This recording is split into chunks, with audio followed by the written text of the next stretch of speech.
then you're looking up. You're standing on the creek, so the creek is not going to be in your camera. A couple over here. Person, there's the snags that are standing up there. Retreated back in here, which you can see here. So you're more inclined to favor. There's a picture of frame 352. And you see stumps, the snags, the leaning ones too. One taken by Renee Hinden, I'm told, looking from up above where the creature would have We're back with Steve Streufert here at Bigfoot Books in Willow Creek, California, for part 2 of the Bluff Creek Film Project. There had been substantial flood since '64, so a lot of this stuff hasn't been moved yet. So it's like we hiked up here. We went all the way up to that top of the bowling alley, up to the other sandbar up there. And when we came back, we walked through here, along here, sort of observing the trees that are still standing there, the old fir trees that could have been one. And then come back through here is where that's where I got the sand from, is right in here. And I collected some more up in here. But once you're on the ground here, you realize that the trackway of the film could have gone right here through this whole thing. Especially if you consider that this had a lot more sand in it in the day. Right. So, I mean, Patty could have started walking right here and walked across that. That could have been the trackway of the film right there. So the Daniel Perez mark right here would have been accurate in that she could have... like, there's that gravel bar that I showed you in that picture. Yeah. They could have come around the big bend and the root balls that Gimlin describes. Maybe seen her right here. She starts walking right back in here. Patterson finally gets the camera rolling right about here. She's walking this way. Patterson runs up here into this area, starts filming her as she cuts across here, and then the film runs out right about there.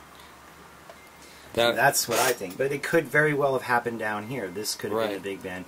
She could have been seen right here and walked across there. But you look at the topography, why just disappear up the side of the hill? If you make a loop around where the path of least resistance, you can get a little bit further out. That makes sense. That's a couple coves there. Well, this is... You couldn't really retreat up any of this. It's way too steep. The best way for her to get out is in here. A shadowy area that is narrow and couldn't be seen. Right. And this bank up here is not as steep as the one on the other side. Correct. Makes perfect sense for that direction of travel. So it looks like we had to look at 3 potential locations. Distance, angles. And the M.K. Davis site, which is downstream. He claimed to find some stumps and trees, though. Al Hodgson did tell us that after the '64 flood, they logged up the creek. You know, to salvage logging. Salvage log and clear the creek. And some of those things can be seen in the Patterson film, actually. So we got a person standing right here. Was that a measuring device he has in his hand? Yeah, he's 5'11". But you can see the stumps that are in the film. They're still there. Right. There's like stumps logs. here, here, and here. So a log or a stump? Well, that looks like a log. But that one there, you think this is a regular stump just cut off the top? Yeah, there was logging done in the creek at some point. And I don't know if these stumps came from the '64 period, like when they were logging in there in '65 up to '66. So this according to Al Hodgson. This picture's August of '77, right? Yeah. Oh, do you think these correlate with the other one? Because I know in the well, those are the stumps that they used as markers on the film site. Right, because I recognize some of those snags in the film.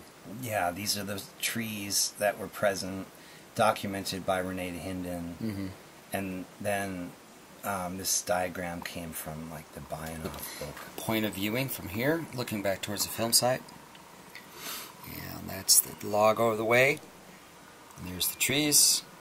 There's Patty. There's a path of travel, and there's. So the film actually started over here, and Patterson was running up to this point. And then he shifts his view to some point over here so that he can watch her retreat back farther. How far away did they say they were? Well, like, I can't remember, 30 feet. 30 feet's not very far at all. Or something like that when they first saw it. But so Patterson's fumbling with his camera trying to get it out. Meanwhile, the creature has already retreated back into here, which you can see here. Right. He starts filming there, and he gets that first shot of her way back into the sandbar already. Quite a ways away from the creek before he even starts filming her. I mean, he's down here, he's running across the creek at some point. Right. Perhaps he started filming there, or he started running first and then was filming. But the image of the creature, where the creature's walking, is way up in here. So the creek's at his backside. He already So crossed it. if Who's that in the picture frame there? he might give us permission to use it in video. That's Al Hodgson's son. Okay. And here's the stumps again. There's the stumps. A couple over here.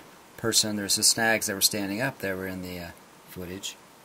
You can see how these were all beaten up by the flood. That it almost looks like the bark was stripped off these trees. But this would be like frame 352, so I'm assuming that it's hard to say, but that might be the big tree. The one you talked about in the distance, you could see above all the other alders. Yeah, there's Peter Byrne talks about 3 big trees, so I'm assuming he means like these guys right in here. And he's claiming that this stump stuff is still there.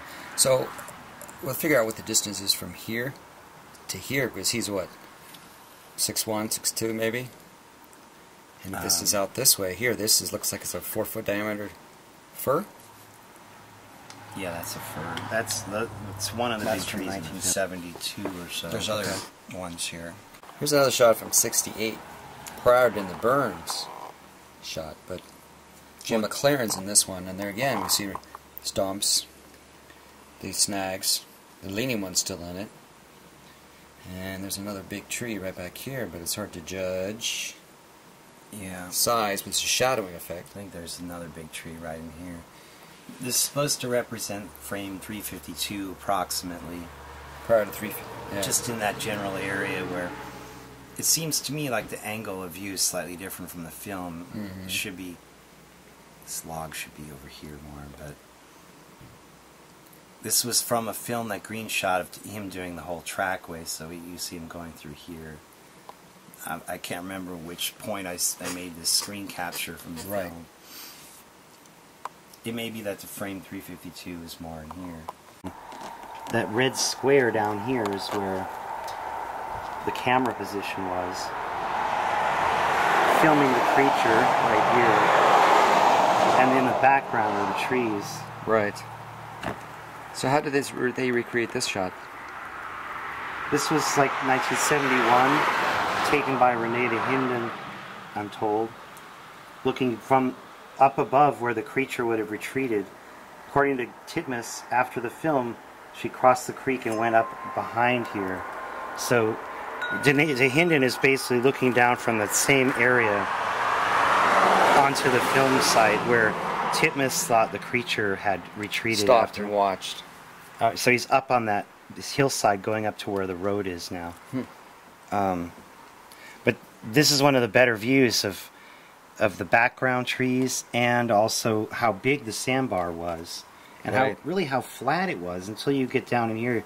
There's like an embankment down in there. Right. That you can see Patterson running up. But it's just mysterious because when you look down, you don't see that anymore. You know, that is not. No, perception changes.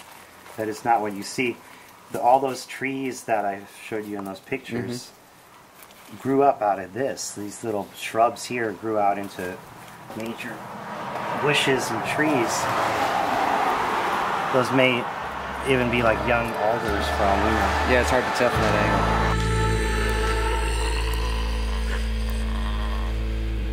Bigfoot lives.